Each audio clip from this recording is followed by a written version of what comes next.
कैसे पता चला सीता के बारे में? आफरीन का दिल कैसे पसीजा? राम क्या जानते थे सीता के बारे में? हेलो दोस्तों, आप सभी का स्वागत है बॉलीग्राज स्टूडियोज में।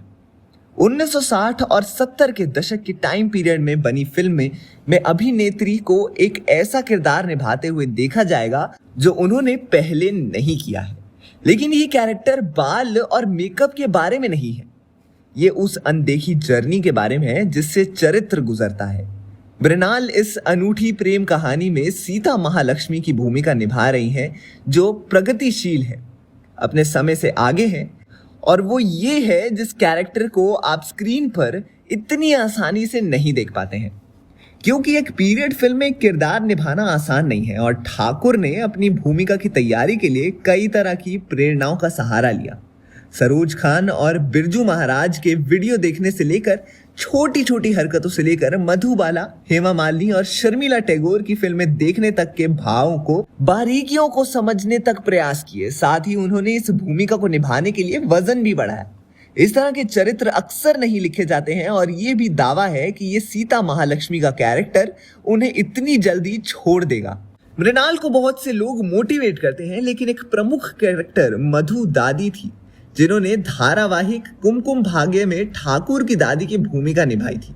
जिस तरह से वो बहुत दयालु हैं, जिस तरह से वो अपने हाथों का उपयोग करती हैं और जिस स्वतंत्रता के साथ वो खुद को रखती हैं, वो अद्भुत है और ये चरित्र उन्हें समर्पित है। 60 और 80 के दशक में स्थापित सीतारामम प्रेम कहानी की महत्वपूर्ण घटनाओं के बारे में बताती है। फिल्म में एक अनाथ आर्मी अफसर लेफ्टिनेंट राम का जीवन तब पूरी तरह से बदल जाता है जब उन्हें सीता नाम की एक लड़की का पत्र मिलता है। इसके बाद वो उससे मिलता है और दोनों के बीच प्यार खिलता है। जब वो कश्मीर में अपने शिविर में वापस आते हैं तो सीता को एक पत्र भेजते हैं, लेकिन उस तक नहीं पहुंचता। 20 साल बाद रश्मिका मंदाना, जो आफरीन की महत्वपूर्ण भूमिका निभा रही हैं, उन्हें राम अपनी सीता को पत्र देने का काम सौंपते हैं।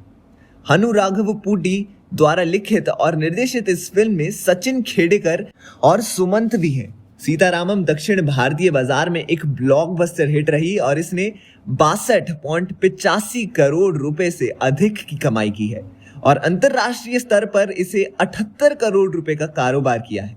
पूरे साउथ पर राज करने के बाद फिल्म हिंदी सिनेमा में तूफान ला रही है।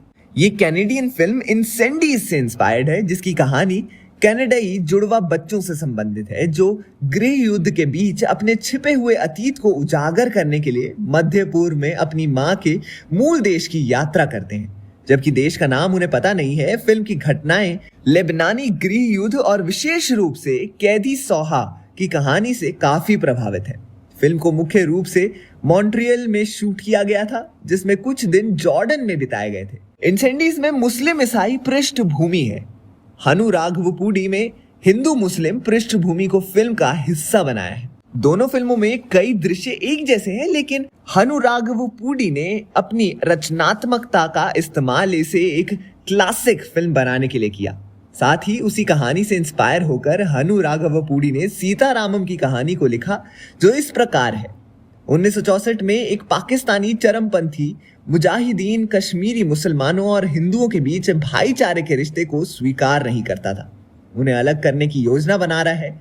उनका दृढ़ विश्वास है कि भारतीय सेना ही एकता का कारण है। वो पाकिस्तान में किशोरों को ब्रेन वॉश करता है और उन्हें कश्मीर भेजता है। वो उन्हें सलाह देता है कि वो अपनी योजनाओं को सफल बनाने के लिए हमेशा तैयार रहें। 1985 में आफरीन लंदन में पाकिस्तान में रहने वाली एक उग्रवादी है, जो भारत के बारे में कुछ भी पसंद नहीं करती है। उसने पाकिस्तान का झंडा जलाने के प्रतिशोध में एक भारतीय परोपकारी आनंद मेहता की कार में आग लगा दी। उसके विश्वविद्यालय का प्रबंधन बोर्ड उससे माफी मांगने के लिए कहता है। जैसा कि आफरीन भारतीयों से सॉरी कहना पसंद नहीं करती है, वो व्यक्ति उसे 2 विकल्प देता है। या तो उसे मुआवजे के रूप में 1 मिलियन यानी कि 10 लाख रुपए दे या जेल जाए। एक जिद्दी और अडिग देशभक्त होने के नाते वो उसे मुआवजा देने का फैसला करती है और अपने दादा पाकिस्तान सेना के ब्रिगेडियर से मिलने के लिए वापस पाकिस्तान चली जाती है। तारिक ने उसे मुआवजा देने के लिए पैसे दिए।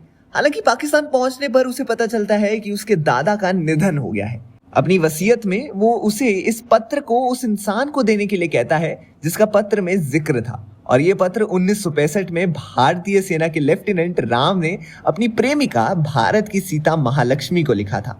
सफलतापूर्वक ऐसा करने पर ही आफरीन उनके धन संपत्ति की वारिस होगी। हालांकि पहले तो अनिच्छुक आफरीन उस पत्र देने के लिए सहमत हो जाती है ताकि वो तारिक की संपत्ति को प्राप्त कर सके। वो सीता की तलाश में हैदराबाद जाती है। उनके साथ लंदन विश्वविद्यालय में उनके वरिष्ठ बालाजी भी हैं। वो उस दिए गए जगह पर पहुंचती है, वहां महिला कॉलेज है। वहां वो 20 साल से अधिक समय से काम कर रहे सुब्रमण्यम से सीता के बारे में पूछती है। वो आफरीन को बताता है कि कॉलेज कभी हैदराबाद के नवाब का शाही महल था, जिसे राजकुमारी नूरजहां ने लड़कियों की शिक्षा के लिए दान में दिया था। वो ये भी कहते हैं कि 20 साल पहले सीता नाम का कोई नहीं था। बेखबर आफरीन बिना किसी विवरण के सीता को खोजने में असमर्थ है। एक विचार मिलने पर वो राम की तलाश में जाती है और उसे लेफ्टिनेंट विकास वर्मा का पता चलता है, जो कश्मीर में राम की रेजिमेंट में था। आफरीन उससे मिलने पर उससे राम के बारे में पूछती है। वो बाद में राम के दोस्त दुर्जोय शर्मा और राम से मिलती है। 1964 में किशोरों को कश्मीर भेजने वाला मुजाहिदीन उन्हें भारतीय सेना का ठिकाना बताता है। मेजर सेल्वन उनके बारे में जानने के बाद सेना को पाकिस्तानी किशोरों के पकड़ने के और मारने के आदेश को देता है ताकि वो कश्मीर में भारतीयों की सुरक्षा से समझौता कर सकते हैं। हालांकि उनकी योजना उल्टी पड़ जाती है, क्योंकि क्षेत्र में जो युवाओं को अपना समझते थे, उन्होंने युवाओं को मारने के लिए जिम्मेदार प्रत्येक सैनिक पर हमला किया। ये जानते हुए कि ऐसा होगा, मुजाहिदीन कश्मीर में कदम रखता है और कश्मीरी मुसलमानों को ब्रेन वॉश करता है। आक्रोश मुसलमानों ने अगरता में कश्मीरी पंडितों के घरों में आग लगा दी। राम जानते हैं कि वो मुजाहिदीन के प्रभाव में है, उन्हें रोकने की कोशिश करते हैं। राम मुखबिर को पकड़ लेता है और कश्मीरी मुसलमानों को सच्चाई बताता है। सच्चाई का पता चलने के बाद वो एक धार्मिक दंगा भड़काने की कोशिश के लिए माफी मांगते हैं और आग बुझाने में भारतीय सेना की मदद करते हैं। ये राष्ट्रीय समाचार बन जाता है और सभी को इसके बारे में पता चल जाता है। इसके अतिरिक्त राम और उनके साथी रेजिमेंट के साथी राष्ट्रीय नायक बन जाते हैं। एक भारतीय रिपोर्टर विजय लक्ष्मी उनका साक्षात्कार लेने आती है, जिसके माध्यम से उन्हें पता चलता है कि राम एक अनाथ है। अगले दिन रेडियो पर वो सभी को राम के बारे में बताती है और भारत में सभी से उसे अपना प्यार भेजने के लिए कहती है। नतीजतन राम को भारत भर के लोगों से बहुत सारे पत्र मिलते हैं, जो उन्हें अपने भाई और पुत्र के रूप में स्वीकार करते हैं। वो ये जानकर बहुत खुश हुआ कि जब उसका एक बड़ा परिवार है और वो उन सभी को जवाब देने के लिए पत्र लिखना शुरू कर देता है। उनमें से एक सीता महालक्ष्मी द्वारा लिखा गया एक पत्र है, जिसमें उन्हें अपने पति के रूप में संबोधित किया है। वो हैरान है और नियमित रूप से उससे बिना पते के पत्र प्राप्त करता है। एक दिन विकास और वो सीता के रूप में उसी ट्रेन में बैठते हैं, जो उसके द्वारा पत्रों में दिए गए मिनट के विवरण के आधार पर होती है। वो पूरी ट्रेन की तलाशी लेता है और उसे ढूंढ लेता है। वो उसके पत्र में लिखी एक पहेली को दोहराता है ताकि वो उसे पहचान सके। वो उसे अपने दोस्त का लैंडलाइन नंबर देता है और ट्रेन छोड़ देता है। अपने दोस्त दुर्जोय शर्मा के घर पहुंचने पर उसे पता चलता है कि फोन एक हफ्ते से बंद है। सीता राम की तलाश में दुर्जोय के घर आती है। वो मिलते हैं और राम चतुराई से उसकी एक तस्वीर लेता है। वो बिना पता बताए फिर चली जाती है। राम तब सीता की तलाश में एक जादू के शो में जाते हैं और अपने दोस्त से मिलते हैं, जो बताता है कि सीता ने उन्हें कई पत्र लिखे हैं, लेकिन उनमें से कुछ ही पोस्ट किए हैं। उसे पता चलता है कि सीता एक नृत्य शिक्षिका है, जो उसे कथक सिखाने के लिए हैदराबाद में राजकुमारी नूरजहां के महल में रहती है। वो सुब्रमण्यम की मदद से महल में प्रवेश करता है और सीता से मिलता है। उसे पता चलता है कि उसने उसे आगरता में दंगों से बचाया था और ये उसके साथ उसकी पहली मुठभेड़ थी। हालांकि वो उस समय तक उसका चेहरा नहीं देख पाया था। बाद में पता चला कि सीता कोई और नहीं बल्कि राजकुमारी नूरजहां है। ओमान में अपने परिवार के कारखानों और व्यवसायों को बचाने के लिए ओमान के राजकुमार के साथ उसका विवाह गठबंधन तय किया गया है। वो राम को अंतिम अलविदा कहने जाती है, लेकिन अगले 4 दिनों में उसके साथ जाती है, जहां वो उसके परिवार से मिलते हैं, जिन्होंने उसे पत्र लिखा था। सीता और राम की एक पत्रकार द्वारा जासूसी की जाती है, जो एक साथ उनकी तस्वीरें क्लिक करते हैं। बाद में राम सीता को महल में छोड़ देते हैं और कश्मीर चले जाते हैं। एक आम आदमी के लिए राजकुमारी के प्यार को प्रकट करते हुए तस्वीरें अखबार में प्रकाशित होती हैं। सीता अपने भाई को बताती है कि खबर सच है और अपना गठबंधन रद्द कर देती है। वो राम के लिए कश्मीर चली जाती है। वो कुछ समय एक साथ बिताते हैं और नूर सीता के रूप में राम के साथ साथियों से मिलती है। वो रात के खाने पर जाते हैं और विष्णु शर्मा और उनके परिवार से मिलते हैं। हालांकि उन पर पहले के मुठभेड़ों का बदला लेने के लिए नौजवान द्वारा हमला किया जाता है।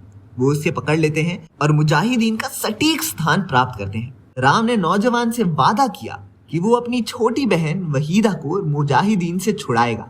सेना मुजाहिदीन को मार गिराने के लिए एक गुप्त मिशन की योजना बनाती है और सैनिकों को चेतावनी देती है कि यदि वो पकड़े गए तो उन्हें सेना द्वारा अस्वीकार कर दिया जाएगा और देशद्रोही घोषित कर दिया जाएगा।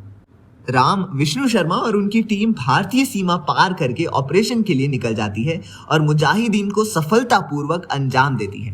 हालांकि क्रॉस फायरिंग के परिणाम स्वरूप शुरू हुई आग से ब्रिगेडियर तारिक चिंतित हो जाते हैं और उनके स्थान पर जाने के लिए निकल रहे हैं। राम और उनकी टीम जाने वाली है जब राम एक लड़की का रोना सुनता है और महसूस करता है कि ये वहीदा है। वो उसे बचाने के लिए अंदर जाता है। हालांकि राम विष्णु शर्मा के साथ पाकिस्तानी सेना द्वारा पकड़ लिए जाते हैं, जबकि अन्य सैनिक सफलतापूर्वक भाग जाते हैं। राम वहीदा का ब्रिगेडियर तारिक को सौंप देता है। कश्मीर में भारतीय सेना के अड्डे के लिए निर्देशांक प्रकट करने के लिए उन्हें बेरहमी से प्रताड़ित किया जाता है, लेकिन सेना के जनरल को राम और विष्णु पर दया आती है और उन्हें देखभाल प्रदान करता है। पाकिस्तानी सैनिक एक दिन उन पर क्रूर बल का प्रयोग करते हुए विष्णु को उनकी स्वतंत्रता के बदले में भारतीय सेना के अड्डे के निर्देशांक प्रकट करने में सक्षम होते हैं और उनके परिवार को नुकसान नहीं पहुंचाते हैं। विष्णु रिहा हो जाते हैं, लेकिन वो भारतीय सेना को हतोत्साहित करने के लिए राम को फांसी पर लटका देते हैं। परिणाम स्वरूप कश्मीर में भारतीय सेना के ठिकाने नष्ट हो जाते हैं और राम को देशद्रोही करार दिया जाता है। अपनी फांसी से पहले राम सीता को एक पत्र लिखते हैं और सेना के जनरल से उन्हें पत्र देने के लिए कहते हैं। 1985 में आफरीन को पता चलता है कि आर्मी जनरल वास्तव में उनके दादा तारिक थे।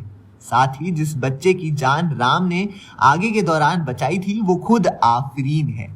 एक बंदी हुई आफरीन भारी मन से बालाजी के माध्यम से सीता को पत्र पहुंचाती है, जहां उन्हें राम की बेगुनाही के बारे में पता चलता है और साथ ही हैदराबाद की राजकुमारी नूरजहां की एक आम आदमी के प्यार में होने के बारे में अखबार की कतरन भी मिलती है।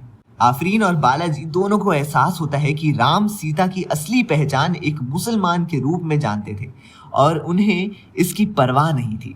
फिर राम की चिट्ठी और आफरीन सबूत और गवाह के रूप में विष्णु शर्मा और उनकी रेजिमेंट पर एक जांच का आदेश दिया जाता है। हालांकि अपमान के कारण उसने अपनी सर्विस रिवॉल्वर से खुद को गोली मार ली। सीता राम की बेगुनाही साबित करने का प्रबंध करती है और भारतीय सेना में उसका नाम और सम्मान बहाल करती है।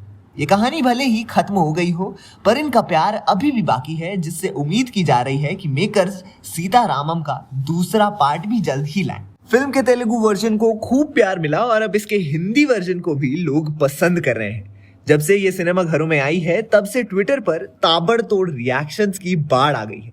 60 और 80 के दशक में स्थापित सीतारामम प्रेम कहानी की महत्वपूर्ण घटनाओं के बारे में बताती है। फिल्म में एक अनाथ आर्मी अफसर लेफ्टिनेंट राम का जीवन तब पूरी तरह से बदल जाता है जब उन्हें सीता नाम की एक लड़की का पत्र मिलता है। इसके बाद वो उससे मिलता है और दोनों के बीच प्यार खिलता है। जब वो कश्मीर में अपने शिविर में वापस आते हैं तो सीता को एक पत्र भेजते हैं, लेकिन उस तक पहुंच नहीं पाता। 20 साल बाद रश्मिका मंदाना, जो आफरीन ही महत्वपूर्ण भूमिका निभा रही हैं, उन्हें राम अपनी सीता को पत्र देने का काम सौंपते हैं। अनु राघवपुड़ी द्वारा लिखित और निर्देशित इस फिल्म में सचिन खेड़कर और सुमंत भी हैं। सीतारामम दक्षिण भारतीय बाजार में एक ब्लॉकबस्टर हिट रही और इसने 62.85 करोड़ रुपए से अधिक की कमाई की है और अंतरराष्ट्रीय स्तर पर इसे 78 करोड़ रुपए का कारोबार किया। पूरे साउथ पर राज करने के बाद फिल्म हिंदी सिनेमा में तूफान ला रही है। तो आपको कैसी लगी ये फिल्म हमें कमेंट सेक्शन में जरूर बताएं और देखते रहिए हमारा चैनल बॉलीग्राड स्टूडियोज।